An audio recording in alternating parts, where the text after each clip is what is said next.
ಇತರರಿಗೆ ನಿನ್ನ ಮೇಲೆ ಪ್ರೀತಿ ಇಲ್ಲದಿದ್ದಾಗ ನೀನು ಎಷ್ಟೇ ಹಂಬಲಿಸಿದರೂ ವ್ಯರ್ಥವೇ. ಒಬ್ಬ ಮನುಷ್ಯನಿಗೆ ಒಂದು ಕಡೆ ನಿಲ್ಲುವುದು ಸುಲಭ, ಅದೇ ಓಡುವುದು ಸ್ವಲ್ಪ ಕಷ್ಟವೇ. ಆದರೆ ನಮ್ಮ ಮನಸ್ಸಿಗೆ ಒಂದು ಕಡೆ ನಿಲ್ಲುವುದು ಬಹು ಕಠಿಣವಾಗಿರ್ತಕ್ಕಂತಹ ಕೆಲಸ.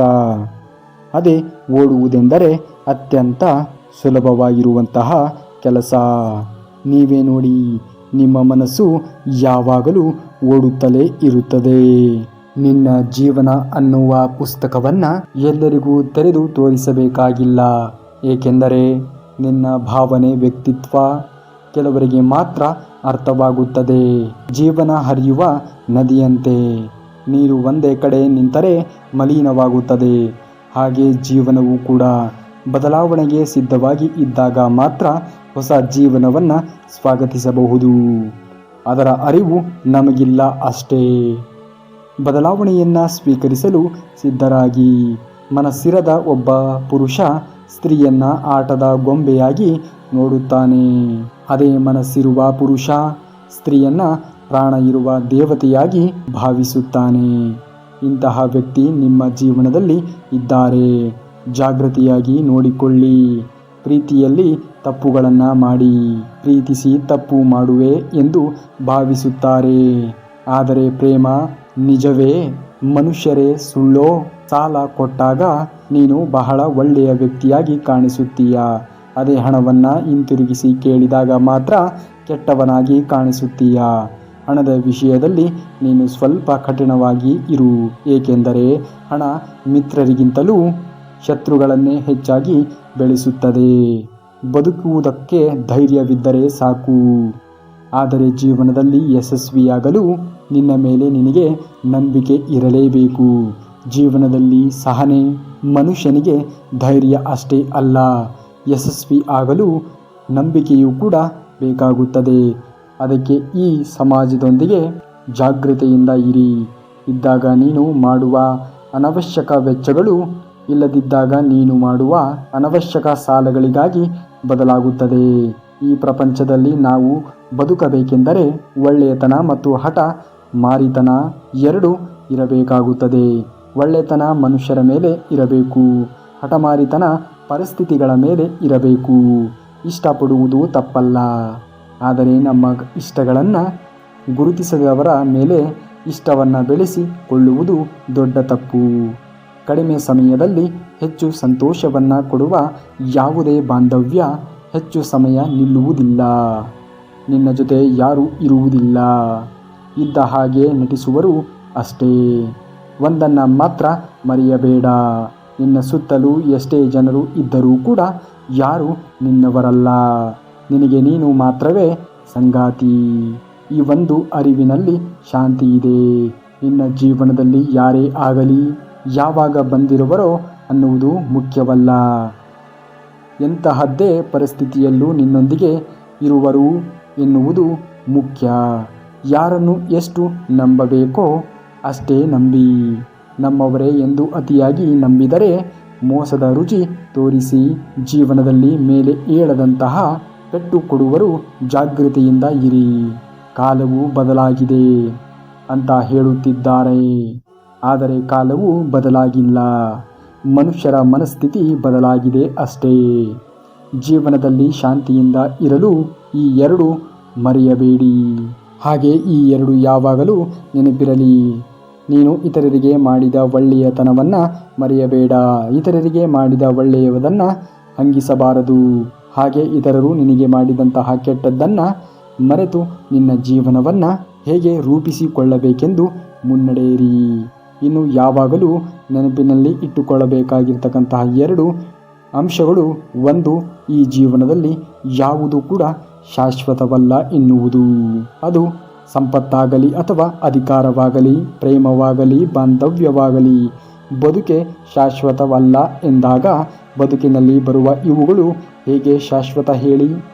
ಹಾಗೆ ಈ ಜೀವನದ ಹಿಂದೆ ಒಂದು ಅಗಾಧವಾಗಿರ್ತಕ್ಕಂಥ ಶಕ್ತಿ ಇದೆ ಎಂದು ನೆನಪಿರಲಿ.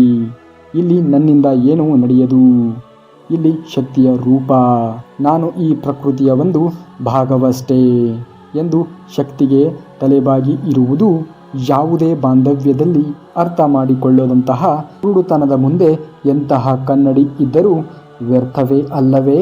ಹಣ ಮತ್ತು ಸ್ವಾರ್ಥಕ್ಕೆ ತಲೆಬಾಗುವ ಮನುಷ್ಯರನ್ನ ಪ್ರೇಮದಿಂದ ಗೆಲ್ಲಲು ಸಾಧ್ಯವೇ? ನೀವೇ ಯೋಚಿಸಿ. ಈ ಕಾಲದಲ್ಲಿ ಒಬ್ಬ ಮನುಷ್ಯ ಇತರರೊಂದಿಗೆ ಮಾತನಾಡಲು ಎರಡೇ ಕಾರಣಗಳು. ಒಂದು ಅಗತ್ಯತೆ ಮತ್ತು ಇನ್ನೊಂದು ಕಾಲಹರಣ. ಪ್ರತಿಯೊಬ್ಬ ಮನುಷ್ಯನು ಹೊರಗೆ ಕಾಣದಿರುವ ಭಾರವನ್ನ ಮನಸ್ಸಲ್ಲಿ ಹೊರುತ್ತಿರುತ್ತಾನೆ. ಆ ಭಾರದ ಹೆಸರೇ ನೆನಪು. ಯಾವುದೋ ಒಂದು ನೆನಪು ಅವರನ್ನ ಕಾಡುತ್ತಿರುತ್ತದೆ. ನಾನು ಮಾಡಬಲ್ಲೆ ಅನ್ನೋ ನಂಬಿಕೆ ನಿನ್ನಲ್ಲಿ ಇದ್ದರೆ ಹೇಗೆ ಬೇಕೋ ಹಾಗೆ ಅದನ್ನು ರೂಪಿಸಿಕೊಳ್ಳುತ್ತೀಯಾ. ಅದೇ ತೋರಿಸುತ್ತದೆ ಮುಂದೆ ಹೇಗೆ ನಡೆಯಬೇಕು ಎನ್ನುವುದನ್ನು. ಹಾಗಾಗಿ ಧೈರ್ಯವಾಗಿ ಹೆಜ್ಜೆಯನ್ನು ಹಾಕಿ. ಪ್ರತಿ ಪರಿಸ್ಥಿತಿಯೂ ಕೂಡ ನಿನಗೆ ಸಹಕಾರಿಯಾಗುತ್ತದೆ. ನಮ್ಮ ಜೀವನದಲ್ಲಿ ನಾವು ಮಾಡುವ ಅತಿ ದೊಡ್ಡ ತಪ್ಪು ಯಾವುದೋ ಗೊತ್ತೇ? ನಾವು ಎಂದರೆ ಲೆಕ್ಕವೇ ಇಲ್ಲದವರನ್ನು ಲೆಕ್ಕವಿಲ್ಲದಷ್ಟು ಇಷ್ಟಪಡುವುದು. ಜೀವನದಲ್ಲಿ ಏನನ್ನಾದರೂ ಕಳೆದುಕೊಂಡರೂ ಹೆಚ್ಚಾಗಿ ದುಃಖ ಪಡಬೇಕು. ಏಕೆಂದರೆ ಹೇಗಾದರೆ ಒಂದು ಮರದ ಎಲೆಗಳು ಒಣಗಿ ಉದುರಿ ಹೋದರೂ ಮತ್ತೆ ಹೇಗೆ ಚಿಗುರುತ್ತದೆಯೋ ಹಾಗೆ ಜೀವನವೂ ಕೂಡ ಹೊಸತನದೊಂದಿಗೆ ರೂಪುಗೊಳ್ಳುತ್ತದೆ. ಧೈರ್ಯವಾಗಿ ಇರು. ಜೀವನದಲ್ಲಿ ನಿನ್ನ ಮೇಲೆ ಕೋಪಗೊಂಡು ನಿಮ್ಮನ್ನು ಬಿಟ್ಟು ಹೋದವರು ಮತ್ತೆ ಮರಳಿ ಬರಬಹುದೇನೋ. ಆದರೆ ನಿಮ್ಮನ್ನು ನಂಬಿಸಿ ವಂಚಿಸಿ ಬಿಟ್ಟು ಹೋದವರು ಮತ್ತೊಂದು ಮರಳಿ ಬರುವುದಿಲ್ಲ. ಈ ಸಮಾಜದಲ್ಲಿ ಸತ್ತ ಮೇಲೆ ಶವಕ್ಕೆ ಬೆಂಕಿ ಹಚ್ಚುವರಿಗಿಂತ ಬದುಕಿದ್ದಾಗಲೇ ಮನಸ್ಸಿಗೆ ಬೆಂಕಿ ಹಚ್ಚುವರೇ ಹೆಚ್ಚು ಅನ್ನುವುದನ್ನು ಅಲ್ಲಗಳೆಯಬಲ್ಲಿರಾ? ನಿನಗೆ ದುಃಖ ಕೊಡುವ ಪರಿಸ್ಥಿತಿಗಳೇ ಅಷ್ಟೊಂದು ಕಠಿಣವಾಗಿ ಇದ್ದಾಗ ಅವುಗಳನ್ನು ಎದುರಿಸುವ ನೀನು ಇನ್ನಷ್ಟು ಕಠಿಣವಾಗಿ ಇರಬೇಕು ಎಂದು ಯೋಚಿಸು. ಮನಸ್ಸನ್ನು ಗಟ್ಟಿಗೊಳಿಸು. ಧೈರ್ಯವಾಗಿ ಇರು. ಆತ್ಮಾಭಿಮಾನದಿಂದ ಇರು. ಹಸಿವನ್ನಾದರೂ ಸಹಿಸಿಕೊಳ್ಳಬಹುದು, ಆದರೆ ಅವಮಾನವನ್ನು ಮಾತ್ರ ಯಾವುದೇ ಪರಿಸ್ಥಿತಿಯಲ್ಲಿ ಸಹಿಸಲಾರರು. ಅರ್ಥ ಮಾಡಿಕೊಳ್ಳುವ ಮನಸ್ಸಿಗಾಗಿ ಪ್ರಪಂಚವೆಲ್ಲ ಹುಡುಕುತ್ತಿದ್ದೇವೆ. ಆದರೆ ಹುಡುಕುವ ಭರದಲ್ಲಿ ನಮ್ಮನ್ನು ನಾವೇ ಮರೆತಿರುತ್ತೇವೆ. ಧೈರ್ಯದಿಂದ ಇರಿ. ಶಾಂತಿಯಿಂದ ಇರಿ. ಸಮಾಧಾನದಿಂದ ಇರಿ. ಖಂಡಿತವಾಗಿಯೂ ಕೂಡ ಆಗುವುದೆಲ್ಲ ಒಳ್ಳೆಯದೇ ಆಗುತ್ತದೆ. ಅವಶ್ಯಕತೆ ಇದ್ದರೂ ಇಲ್ಲದಿದ್ದರೂ ಯಾವಾಗಲೂ ಒಂದೇ ಥರ ಇರಿ. ನಟಿಸುವ ಸಂಬಂಧಗಳು ಯಾವತ್ತಿಗೂ ಕೂಡ ಶಾಶ್ವತವಲ್ಲ. ಇನ್ನೊಬ್ಬರ ಮೇಲೆ ದ್ವೇಷ ಸಾಧಿಸುವುದು ನಾವು ವಿಷವನ್ನು ಕುಡಿದು ಇನ್ನೊಬ್ಬರು ಸಾಯಲಿ ಅಂತ ಕಾಯುತ್ತಾ ಕುಳಿತಂತೆ. ಮನಸ್ಸಿನಲ್ಲಿ ಕೊಳುಕು ತುಂಬಿಕೊಂಡು ಹೊರಗಡೆ ಚಿನ್ನದಂತೆ ಹೊಳೆಯುವ ಬದಲು ಒಳಗಡೆ ಜೇನಿನಂತೆ ಸಿಹಿ ತುಂಬಿಕೊಂಡು ಹೊರಗಡೆ ಮಣ್ಣಿನ ಮಡಕೆಯಂತೆ ಇದ್ದರೂ ಪರವಾಗಿಲ್ಲ, ಹೊಳೆಯುವುದು ಮುಖ್ಯವಲ್ಲ. ಒಳ್ಳೆಯ ಮನಸ್ಸು ಇರುವುದು ಮುಖ್ಯ. ಉಪ್ಪಿನಂತೆ ಕಟು ಮಾತನ್ನು ಕೇಳುವನು ನಿಜ ಸ್ನೇಹಿತ. ಸಕ್ಕರೆಯಂತೆ ಸಿಹಿ ಮಾತನಾಡುವವ ನಯವಂಚಕ. ಅದಕ್ಕೆ ಉಪ್ಪಿನಲ್ಲಿ ಹುಳು ಬಿದ್ದಂತಹ ಇತಿಹಾಸವೇ ಇಲ್ಲ. ಇತಿಹಾಸದಲ್ಲಿ ಹುಳು ಬೀಳದೆ ಇರುವಂತಹ ಸಿಹಿಯೇ ಇಲ್ಲ. ನಾವೇ ನಮ್ಮವರಿಗೆ ಮೂರನೇ ವ್ಯಕ್ತಿ ಆದಾಗ ಅವರಲ್ಲಿ ವಾದ ಮಾಡಿ ಪ್ರಯೋಜನವೇ ಇಲ್ಲ. ಎಲ್ಲವೂ ಅವರವರ ಇಚ್ಛೆ. ನಮ್ಮ ಪಾಡಿಗೆ ನಾವು ಇರಬೇಕು ಅಷ್ಟೇ. ಮತ್ತೆ ಯಾರಿಗೂ ಕೂಡ ಭಾರವಾಗದೇ ಇರಬೇಕು. ಸಂತಸದ ಸಮಯದಲ್ಲಿ ಚಪ್ಪಾಳೆ ತಟ್ಟುವ 10 ಬೆರಳುಗಳಿಗಿಂತ ದುಃಖದ ಸಮಯದಲ್ಲಿ ಕಣ್ಣೀರು ಒರೆಸುವಂತಹ 1 ಬೆರಳು ಶ್ರೇಷ್ಠವಾಗಿರುತ್ತದೆ. ಮನಸ್ಸು ಸಿರಿವಂತವಾದರೆ ನಮ್ಮಲ್ಲಿ ಸಂಪತ್ತು ಇಲ್ಲವಾದರೂ ಕೂಡ ನಾವು ಸಿರಿವಂತರೇ. ನಮ್ಮಲ್ಲಿ ಸಂಪತ್ತು ಇದ್ದರೂ ಕೂಡ ಮನಸ್ಸೇ ಬಡವವಾಗಿದ್ದರೆ ನಾವು ಬಡವರೇ. ಸಂತೃಪ್ತಿಗಿಂತ ಮಿಗಿಲಾದಂತಹ ಸಂಪತ್ತು ಮತ್ತೊಂದಿಲ್ಲ. ಚುಚ್ಚಿ ಮಾತನಾಡಿ ನಮ್ಮ ಮನಸ್ಸನ್ನು ನೋಯಿಸುವವರಿಗೆ ನಮ್ಮ ಮೌನವೇ ಉತ್ತರವಾಗಿರಬೇಕು. ಯಾಕೆಂದರೆ ಅವರಿಗೆ ನಮಗಿಂತ ಒಳ್ಳೆಯ ಉತ್ತರವನ್ನು ಕಾಲವೇ ಕೊಡುತ್ತದೆ. ಕೆಲವೊಂದು ಸಲ ನಮ್ಮ ತಪ್ಪೇ ಇಲ್ಲದಿದ್ದರೂ ಕೂಡ ರಾಜಿಯಾಗಿ ಬಿಡಬೇಕು. ಹಾಗಂತ ಅದು ನಮ್ಮ ಬಲಹೀನತೆ ಅಲ್ಲ.